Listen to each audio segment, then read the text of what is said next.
So ఏంటి మరి deputy సీఎంగా ఉన్న పవన్ కళ్యాణ్ మీద మీ అభిప్రాయం అంటే? ప్రభు అంటే ఇప్పుడు ఆయన పాత్ర ఆయన చక్కగా పోషిస్తున్నాడు అండి.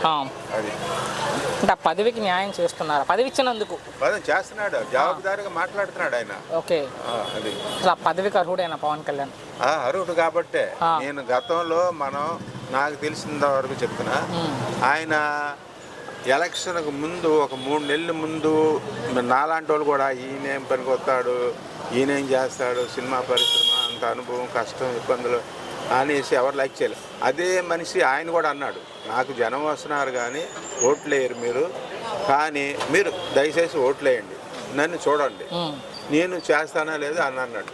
తర్వాత దగ్గరికి వచ్చిన తర్వాత చాలా క్వాలిటీగా మాట్లాడుతున్నాడు, చాలా బాధ్యతగా మాట్లాడుతున్నాడు. ఓకే, అది అంటే ప్రజలకు ఏమన్నా మంచి జరిగింది ఆయన ఉప ముఖ్యమంత్రి అయ్యాక? మంచి ఏంటంటే ఇప్పుడు ఆయన పంచాయతీరాజ్ తీసుకున్నాడు కదంటే, అందరికి ఆశాజనకంగా చెప్తున్నాడు అందరికి, ఇగో నేను ఈ ప్రాంతంలో బిగిన్ చేశాను 3 ఏళ్ళు అవుతుంది, ఈ ప్రాంతంలో బిగిన్ చేశాను 2 ఏళ్ళు అవుతుంది.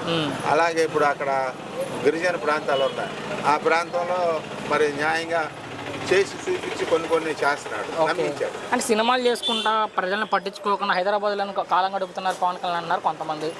ఏమండే ఇప్పుడు చెయ్యాలంటే మొత్తం సంవత్సరం అవసరంలే. ఓకే, ఒక్క 10 రోజుల్లోనే చేయొచ్చు, వారంలో చేయొచ్చు, 1 రోజులో చేయొచ్చు ఒక కార్యక్రమం. సో చివరిగా బాబాయ్ తర్వాత మీరు చెప్తున్నారు తర్వాత ఇప్పుడు అలా చెయ్యొచ్చు, ఇంకెందుకు పనికిరాంది ఎందుకు, రోజు ఉండవు కదా ముఖ్యమైన పనులు. ముఖ్యమైన పైన పెద్ద ఆఫీసర్ ఉన్నాడు, ఒక ఫైల్ ఊరిగా పైన చూస్తాడు అంతే. ఓకే, అలాగే ఇప్పుడు మంత్రి ఆయన పోర్టుబుల్ ఉన్నారు, నిజంగా చంద్రబాబు కూడా వాళ్ళిద్దరికి అండర్స్టాండింగ్ బాగా కలిసింది. మంచివాడు, మంచి భావాలు ఉన్నాడు పవన్ కళ్యాణ్, సమాజానికి ఏదో చెయ్యాలనే తపన ఉన్నవాడు కాబట్టి లైక్ చేస్తాడు. చివరిగా మీకు నచ్చే అంశాలు ఏంటి విషయాలు పవన్ కళ్యాణ్లో అంటే?